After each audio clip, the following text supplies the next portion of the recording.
Hey guys, welcome back to another episode of 5 Drinks Through Midnight. You know the show, we bring the questions, guests bring the drinks. We try to wrap up before midnight. Today, we're headed into Gowanus, Brooklyn to talk to Katipai, owner of Dirty Precious. But before we do, like and subscribe. It'll really help us out. Let's get started.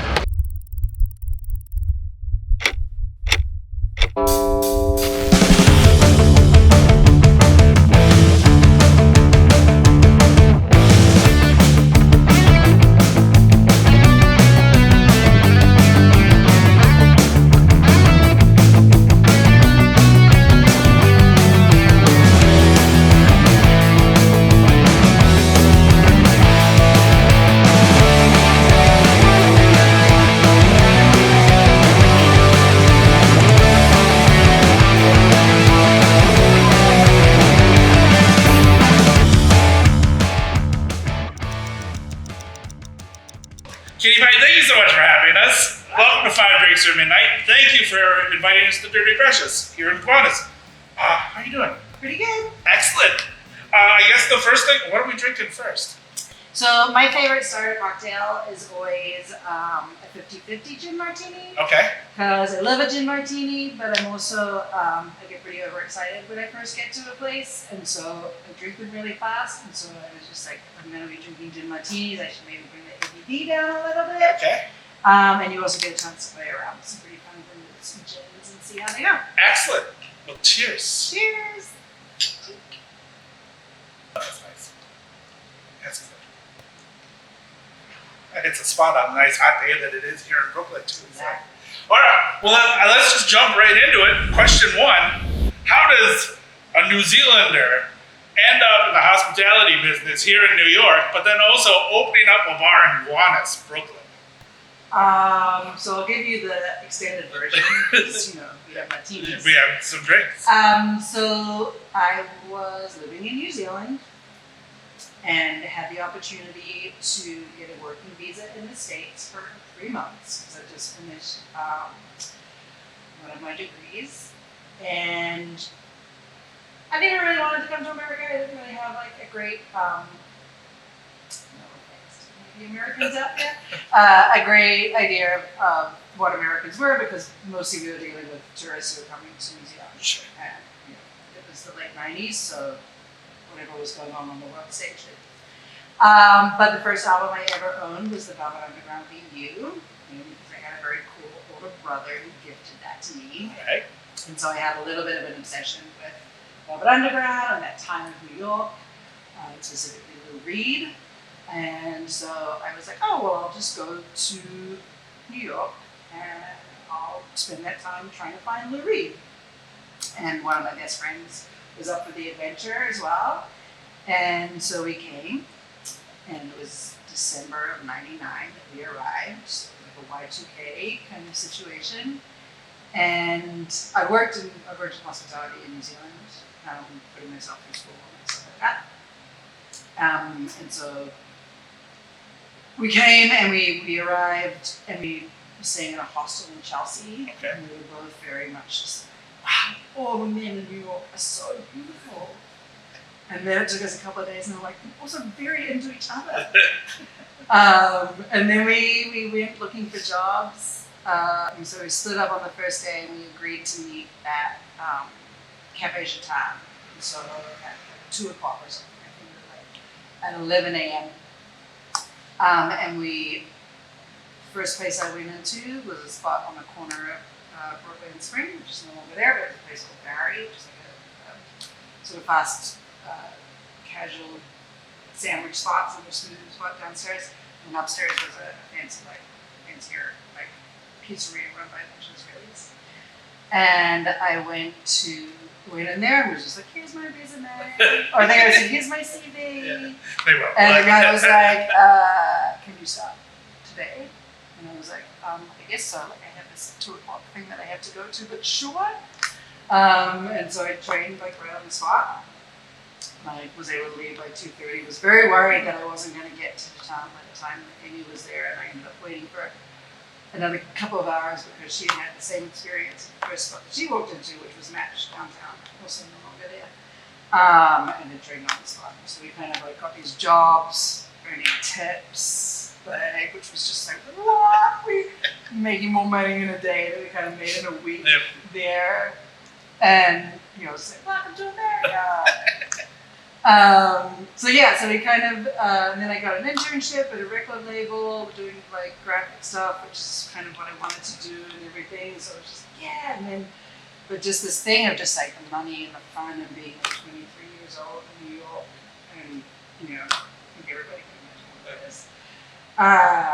And so I kind of, it was never my thing to be a bartender forever, just while I was serving and then I started bartending and just kind of like really, you grow this community around you in this industry. And it becomes and walking away with hundreds of dollars in your hand at the end of the night, which you can then go and, we joke that it's the same $20, $30, $40 going around the bars, and it was just hella fun and it was great. And so like 3 months were up and I just, I did eventually. Came back probably. And just like really loved the industry. It was very, the industry in America and in New York is very different than it is elsewhere. And so I kept sort of bartending and working in the industry and doing stuff and working all over the place. And, for a while I was spending summers out in the Hamptons and working out there. And then I would not really have to work again until January. So I was able to travel and I was able to do all the stuff and it was, it affords you a lifestyle that you don't get to do with much other stuff. And then when I was about 35, I finally admitted to myself that maybe I was a bartender, like maybe this was actually what I was going to do with my life. And I decided that I didn't want to be a 40-year-old bartender. So I gave myself, decided I wanted to open my own place. Kind of came up with the concept for this, which was, we can have nice things, but it doesn't have to be in a pretentious environment. Very much about bars being community spaces. But also, we're spoiled in New York. We get exposed to many things and many flavors and many levels of stuff, and we don't necessarily need to settle for one or the other just because we want to be in a certain place. And for the first time in my life, I was good with a deadline, and we opened this place. The grand opening was in 40th. Oh, excellent. Yeah, so it was a big party. But that's kind of the awesome medium-winded version. That's awesome. I think that's a freaking amazing origin story. So, that's fucking cool. Did you ever get to meet Lou Reed? Oh my God. But first of all, in America, it is so easy to stalk people. You literally just have to call 311 and be like, can you talk to this person? Nice.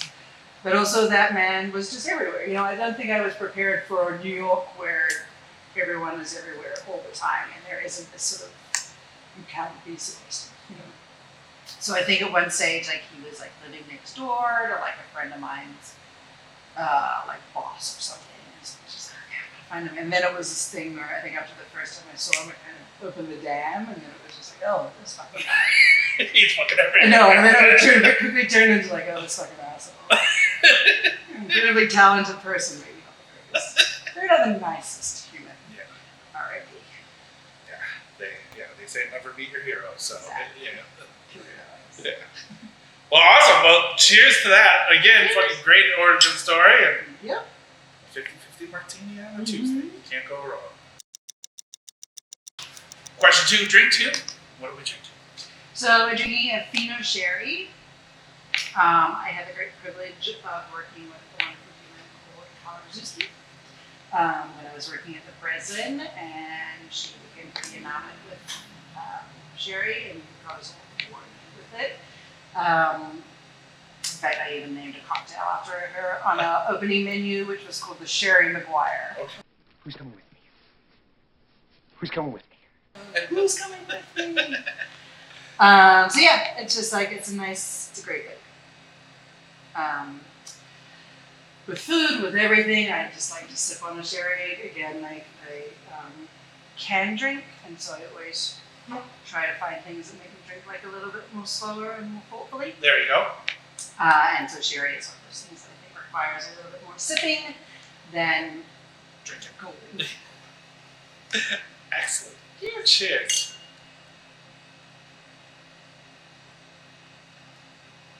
You guys, again, not our second question, but you guys have a motto of life is short, take big gulps. So, Which was also unabashedly stolen from Carla. She was married to a wonderful human called Richard Betts, and they live a very hardworking but wonderful life together. And that was, I think, something that when they got married, it was like a thing, and I asked them if I could take that as the motto for the bar, which they graciously said yes to. Even though I think it was just like, oh, it's a throwaway comment. I was like, no, I'm making this like my life's like mission, which is that. You know, Very nice. It's just like not necessarily like big gulps of booze, but just big gulps of things you love and things you enjoy. You I know? think that's a wonderful motto, and especially again, life is short, so yeah. My brother worked for Town and Country, which is a surf label, not the magazine, but a surf label, for a long time, and one of his sort of mantras around that industry was stoke the stoke.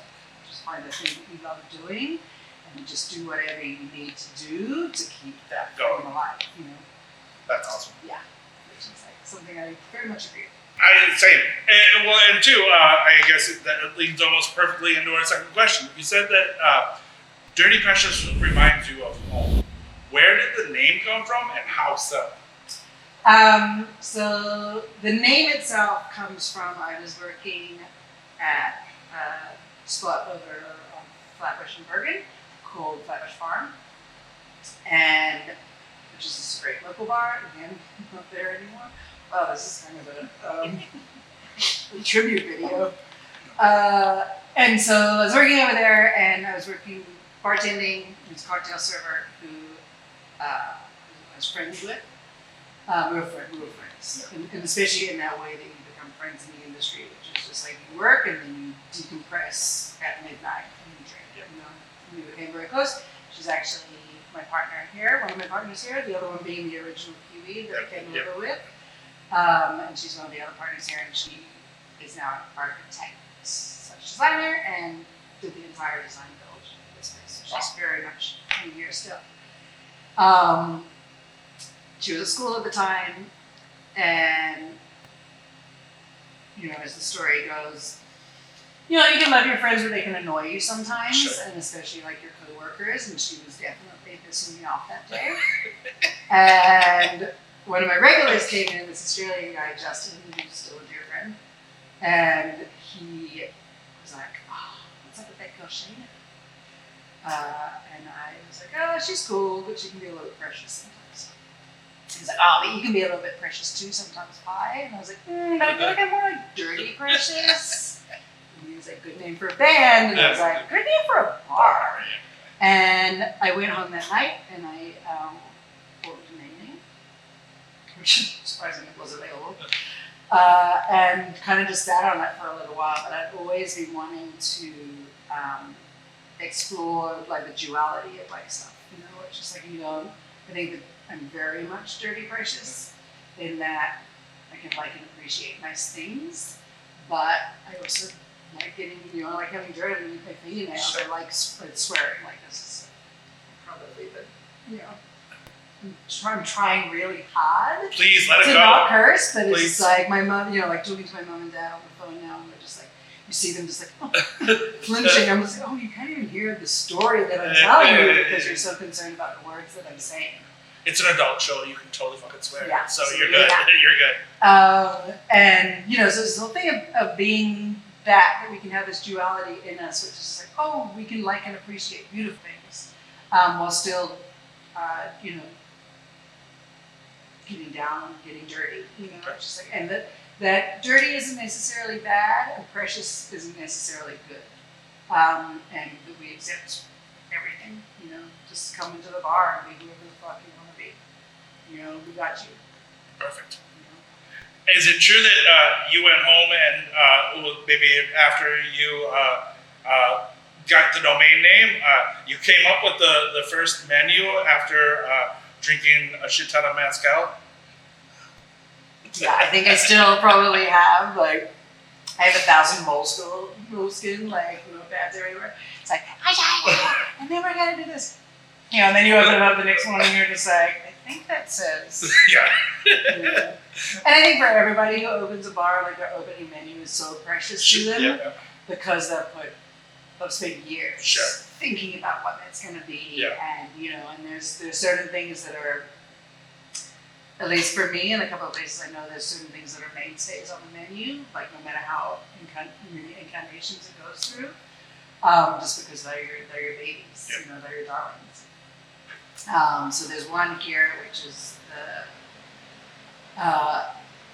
it's called the Unchained Melody, but like on the menu here we have like the name, and then we have like the byline, which is kind of like a descriptor, right? Yes. So this is called the Unchained Melody, and that's because the original whiskey and it was Midley Brothers.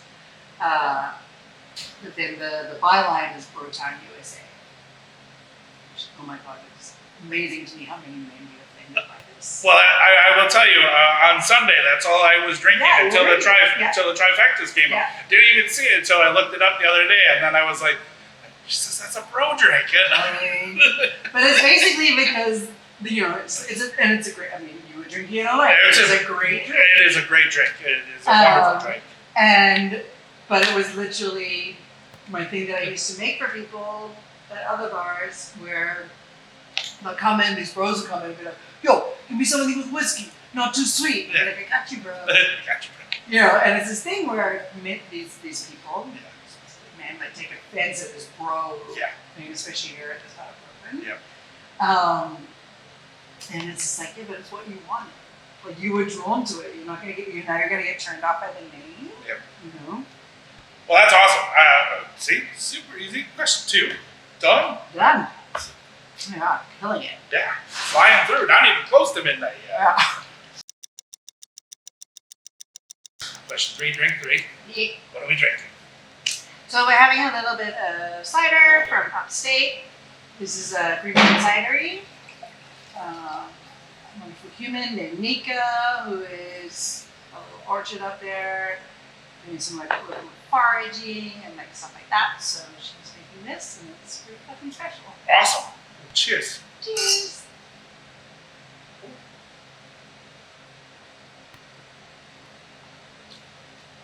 Oh yeah. Yeah. Fuck. Wow. All right. Yeah. Hey, grandpa cider. That is good shit. Wow. Okay. All right. Right? It's got like a little mallow on there from the apples and stuff. I think it's so I'm not a big beer drinker. Same. I coming from New Zealand where beer and rugby are the way of life and the truth. Kind of when I came here, I was like, I don't want to drink beer. When I'm traveling, give me a local beer because it's normally light and easy. Maybe on a day like today where it's 93 plus. Sure. I'll take a Modelo if it's super cold in the can. But mostly if I'm drinking that rum, I want to drink cider or something. Something of that like. And yeah, I think there's some really fun stuff out there. It's not like your Scrumpies. It's not like, which also has its face. Yeah. It's delicious. But yeah, I'm super into it. This is awesome. This one. That's why I love doing this stuff. I mean, you get to drink new shit all the time.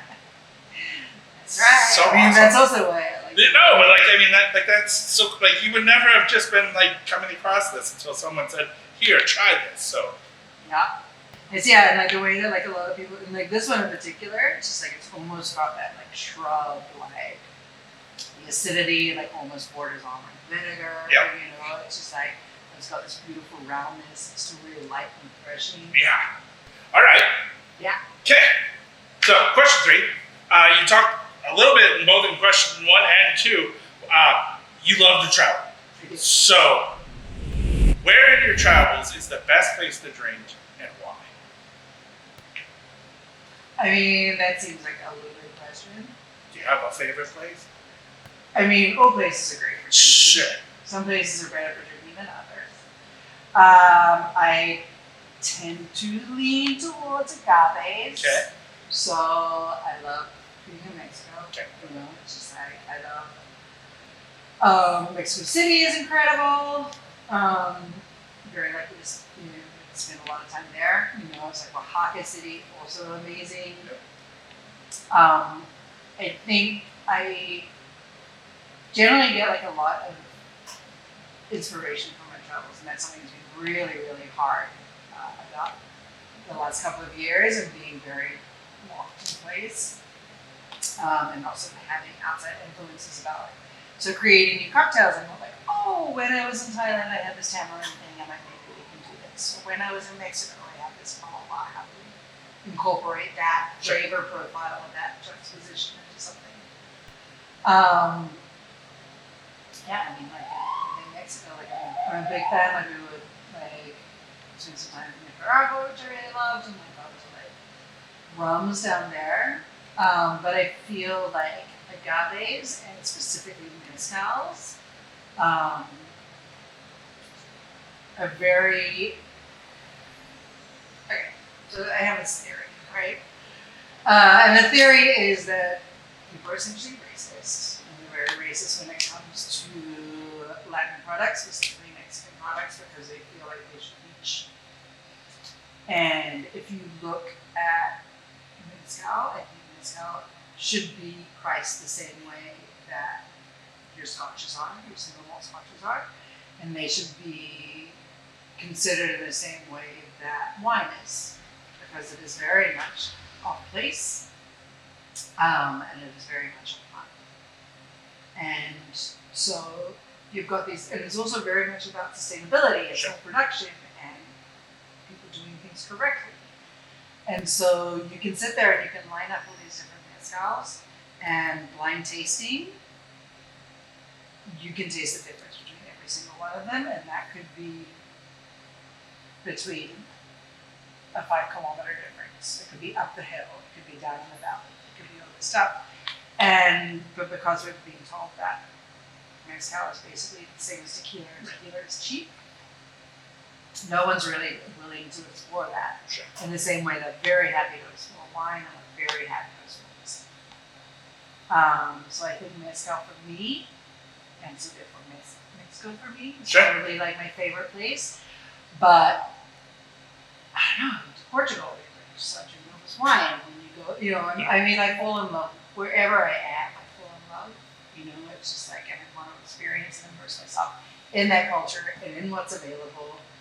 And so I don't think I can be forced to choose a favorite, but I want to keep my options open, and I want to keep traveling, and I want to keep experiencing. You know, I mean, this I'm very lucky coming from a place on the other side of the world, and so I have a global perspective. I believe in global citizenry. I believe that we're all part of like one thing, and I also understand that it's very much my privilege that I'm able to experience all those things.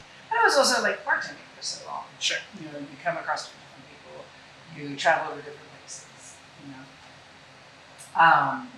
But yeah, if I was able to choose in this moment, it would be thousands. Wherever you're drinking is the best place to be drinking, like that, or what to be drinking. But I mean, to me, like in Tokyo and Ireland were always the best places for me for drinking. Like it just, New Orleans scared the shit out of me because that like Vegas was like nothing, and like that was like a holiday. New Orleans scared the shit out of me for drinking because those people know how to really drink, and I thought I knew how to drink. And when they scare the shit, like when it's like, oh, it's 5 a.m. Okay, cool. Bar's closed for an hour. We're gonna go get breakfast at 6, and the next thing you know, it's 6 a.m. and I'm having pancakes and a duck fat Manhattan, and I'm like, what the fuck is going on? Like, exactly. I've never been to a Tales. Same. Mainly because I can't drink with those people. I can't keep up drinking with those people in New York, let alone when they're on vacation getting paid to do it. Yeah. You know? Yeah. But yeah, there's certain places. But it's also, I think, you know, like a lot of the drinking experience is also the human experience. Yeah. Like you can give me a bottle from somewhere and be like, here you go and drink this by yourself. And I can give you tasting notes on it, you know, I can give you very clinical, like, oh, it tastes like this and feels like this and like blah, blah, blah. But I can't give you an emotional response. Because emotional response is all that. who you're drinking, Absolutely. where you're drinking, the conversations you're having. Like, you know, it's like it's very much part of this whole thing. So, yeah, I think it's that, like, everywhere, and that's what I love about traveling is you get to have this. And I think traveling, and also kind of that asshole. It's like, you've seen one temple, you've seen them all. You know, like when we travel now, it's just like we choose one thing per day. It'll be like a gallery, or it'll be a museum, or it'll be like some thing. And then the rest of the time is just opened up for where we're gonna eat, where we're gonna wander to, like where we're gonna go. Because you go into a place and you like sit down, and you drink, and you have like, you know, having a conversation, and maybe you meet somebody, maybe you don't, you know. But that can turn your whole day around. Absolutely. That can turn your whole trip around. And I'm not very good with structure. And so I feel like, yeah, the human emotional part of it is very much like inserts itself into your glass. And I do also, I have a theory about that. There's a book called like Water for Chocolate, which is also made into a movie. It's a Mexican book, Mexican film, where the emotions of the main character, she was a cook, and whatever she was feeling would get transported into her food. So if she was like very sad, anybody who was eating her food would be suddenly overcome with sadness and emotion, and like the entire table would be crying kind of thing. And it's just joy, or if she's horny, or if she's like whatever, like everything gets, I suppose, animus that makes its way all through these things. And I think that's really true of bartending and cooking as well. You know, it's just like we have a thing on the menu called the one night stand. Yes, where you have to look into the bartender's eyes. Yeah, it's basically a bartender's choice. It's just a cheeky way of saying it, you know. And there's certain people that come in here and their attitude and their way of treating the staff or treating the space, like, and they order that and their drink tastes like bitterness and anger. Yeah. You know, that's what you gave me, and the slight finish and get the fuck out. Yeah. You know? Yeah. Because that's what I was feeling when I was making it for them. You know, technically delicious drink. Sure. What they take away from it. Yeah. It's for that water. It's a mouthful of nickels. Yeah. Thanks for coming by. So yeah, I feel like that, like every experience you can make better at. Excellent. You know? And everything's like every experience you should be able to take away that, like, at the very least. That. And also, it's all about like, it's all about story gathering. You know, it's just like I'm down for a good story. Yeah. I'm down for the circumstances which make it a good story. You know, it's like, I got a fortune cookie once. Which it was the most bizarre fortune I've ever had in my life. And it literally said, it seemed legit too. It didn't seem like a plot or anything like that. Along the lines of, it just could be that your purpose in life is to serve as a warning for others. Okay. Which initially was very like affronting. Yes. But then I was just like, oh no, like I've lived a life. You know, it's just like I know I've had massive highs and massive lows. You know, it's just like I wouldn't necessarily give any of them up. I don't think there's very little I regret in my life. But I'm also now in a position where, especially being a bartender, I can be like, oh, you're gonna go and do this thing, cool, like blah blah blah blah. Hey, you're going through this. Have you ever considered this? You know, and it's that everything is really just another chapter in a giant story. You want it to be the list, or you want it to be the unput downable version. Right. You don't want it to be the one that people are just like struggling Yeah. through. Been there, done that. Yeah. Drink 4. What are we drinking? So we're having a little mezcal, actually like a large mezcal. A bar. So as mentioned, big mezcal fan, big agave fan. Learned to, coming from a very much a shot of tequila culture. Mezcal is like being like a little bit like more complex and like requires a little bit more thought and attention, deserves a little bit more thought and attention. Just doing it more in like a sippy style. So we've got these. These are actually our espresso cups. Yeah. But they double as coquitos. Very nice. Cheers. Cheers, yeah. You moved into like one of the hardest neighborhoods in not even like New York, but like I'd have to say in America. Like the Gowanus is rooted in culture. Yeah. And they seem to be very like they will reject almost anything Yeah. new. So to that point, like, and again, now 6 years later, you are a huge part of this community.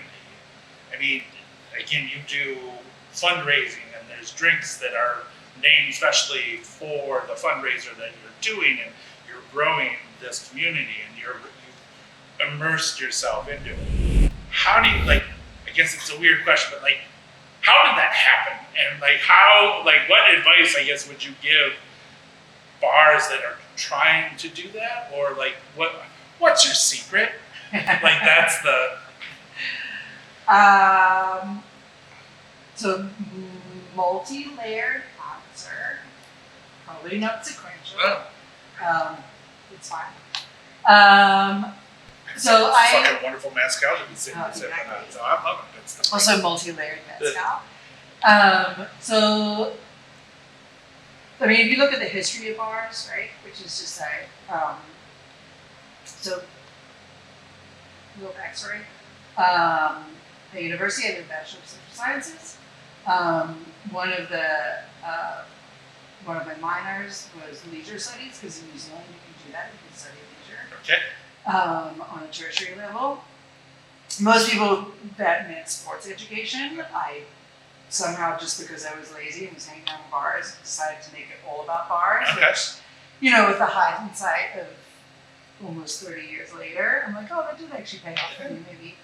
Was that like bars are community centers? You know, it's just like the historically, in pubs in England, like you had to go to the bar, that's where you got paid. So to collect your pay, you had to go to the bar. Sure. You know, and so this whole thing, and decided that's like the center of town. Typically, it's like, you know,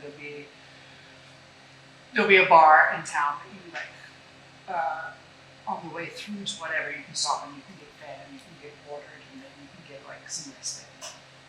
So historically, that all exists, and I think that's kind of what I wanted to stay true to, of just like, for New Yorkers, New York being such a transient place,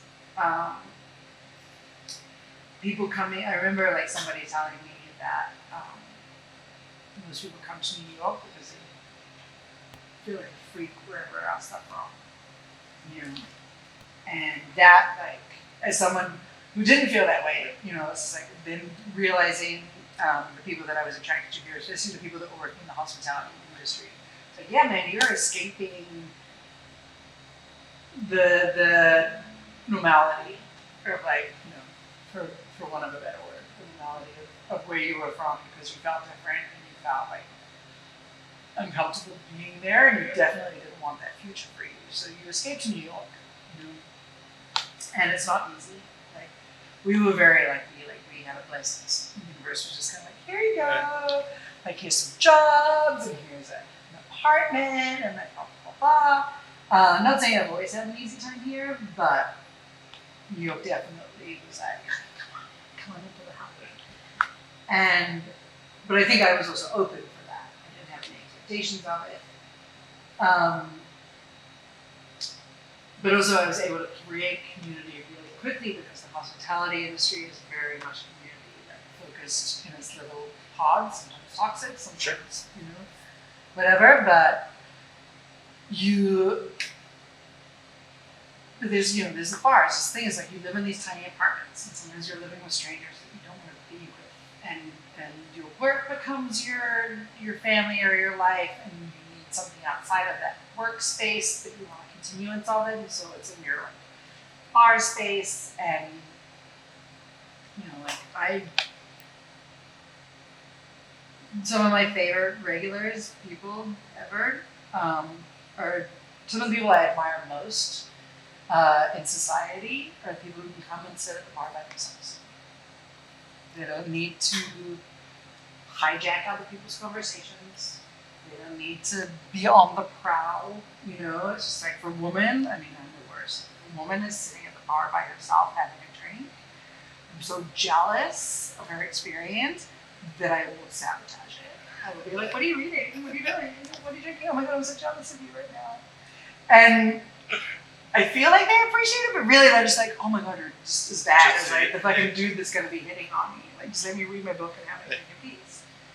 And so I really wanted to create a space that like people could come to, that was reflective of their community as well. You know, just I've lived over here, I live half a mile from here, but in Park Slope, which is a very different neighborhood, for 12 years. So it's kind of I've worked in this area. Like I know the neighborhood. Like, and I've always been fascinated with Gowanus because there's literally a toxic canal. Yeah, well, Keeping everybody authentic, you know. And there's an amazing artist community here, and you know that kind of stuff. So very resistant to change, but it's inevitable. So kind of like trying to come in and be like, hey, we're not taking advantage. We want to be part of the neighborhood. You know, we want to be something that's helping the neighborhood, and that is. I mean, as a business model, it's worked very well for us, but also on an emotional level, it works really well for us because like we have very low staff turnover because they feel like they're part of something. They know that there's stability. They know that like, I mean, I think you know I saw that like one of your last things was with Dale DeGroff, and like my favorite quote from him is just like, I think it was him, maybe it was Dad's. One of those really old school like bar people was say, everyone needs to keep himself in check. My verbiage on it. Everybody needs to keep himself in check because you get to go to work and you get to make somebody's day better. By giving them a fucking drink. Like all you have to do is just be like, hey man, what's up? What you want to drink? Cool. And they're immediately gonna be like, yeah, give me what I needed. yeah. Like I'm not diminishing it, it's hard work and really physical work, and you never really know how much money you're gonna make. Like, you know, there's a lot of instability, but we work really hard to try and do the right thing always, and try to make the space accessible as possible to people. You know, it's just like I don't want to take advantage of somebody that just wants to have a wedding, like a non-traditional wedding, and like, oh, well, I'll just have a space. And like, you know, like one of the hardest things for me around the pandemic was that we couldn't be available to people in that way. It was so easy for me before that just to be like, oh, you need a place to have a meeting? Cool, back room. Oh, you want to do a fundraiser? Great. Do it on a Wednesday, you can have the whole place. Like, I won't charge you, like, just drinks and like whatever. Like, that was my way of being able to contribute and like do that stuff. And like the pandemic really like shut off the physical ways that I could contribute, and it was really hard. You know, just to be like, it was hard for I think people that thrive on contact and human contact and chats and stories and like that kind of stuff. But for me as a business owner, that was really hard. I feel like I was completely isolated and disconnected in the ways that I positively affect. So that's starting to come back now, you know. But I really, you know, I mean, it makes us feel good. Question 5, drink 5. Here's my drink 5. What are we drinking? So while drinking, I always like to finish a meal, finish anything, some bubbles. I believe that everyone should be drinking bubbles all the time. Like, Bubbles. we should be celebrating anything that we can celebrate at all times. Like I am all about celebration, and bubbles are just indicative of that. I poured it into this glass because I don't think that like anybody should like really have to deal with the propriety of like, oh, but this and this and this. Some things, sure, they will react better. Like if we're talking about $1,000 bottle of Burgundy, yeah, maybe have it in that beautiful glass. It's gonna open it up in the same way. This is a $10 glass. Fizzy Rosé Lambrusco. Oh, perfect. And you can drink it out of this and it'll be great. Cheers. Cheers. All right.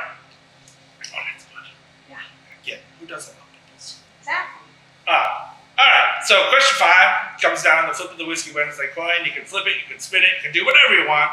Don't have to answer, but the coin Don't have to answer? don't have to answer. The coin will give us the answer. So, Ooh, I love this. I mean, you can answer if you want, but your question comes from a mutual friend, Mike McIntosh, and he wants to know, are there horses hidden in the bar? Wait, the coin is going to tell you? Yeah. Oh, this is good. No, he's very smart. Because he knows. Well, I'm not going to flip it because it's a terrible coin. It's a very heavy coin. I mean, it will protect you. I mean, like, Just like ninja style. yeah, it's like, I mean, okay. A very dramatic. Fuck yeah! Yes. Yes. There are 7 horses hidden in the bar. Okay. So I love horses. Everybody who knows this about me. One of my favorite words is pony. So it became this kind of like standard joke that whenever anybody would ask me what I wanted for my birthday, I would say pony. Pony. Because it's such a stupid response. Because everyone would get a pony, but then people stop really finding pony stuff, right? So then you turn into who was it? It was like Garrison maybe. Something where it's like this thing where it's like if you as a single woman in New York, if you die and like people start going through your apartment, like they're just gonna find a drawer full of pony things, which is like not necessarily like what I want to put out into the world, but it's like I've just accumulated all this pony stuff, which is basically what started as a joke, which is like, I want a pony for my birthday. I want a pony. So you kind of accumulate all this stuff. So then as a joke / thing here, we have hidden, depending on who's scared, 7 ponies in the bar. And if you find all of them, you get a free drink. Okay. We buy you a drink. So yes, my Mac. Fuck yes, 7 ponies. I think I found 3. So Yes. 4. Keep drinking and you'll just start seeing. 3. So I think I got 3. All right. Well, that's it. Okay. So now I keep coming back and playing ponies. I know. So It's a fun game for people. Yeah. Like it's also like a little bit of a personality identifier. Like some people will be like, I need to find them right now. And other people are like, yeah, cool, we're good. We're like, I'll find them. Oh, I found the pony they buy. It's like, cool. You know. And some people are just like, you're not gonna finish my drink until I find all the ponies. So yeah, there's just like there's some ponies around. all right. Excellent. I think I got 3. Fuck. All right. I'm gonna have to keep coming back. Fine. All right. It's a trick. Katipai, thank you so much for having us. Rockin'. It's been a pleasure drinking with you. Thank you so much. That's 5 drinks down, 5 questions answered. What a great Tuesday. Yeah. Thank you so That's much. cool. Cheers to you.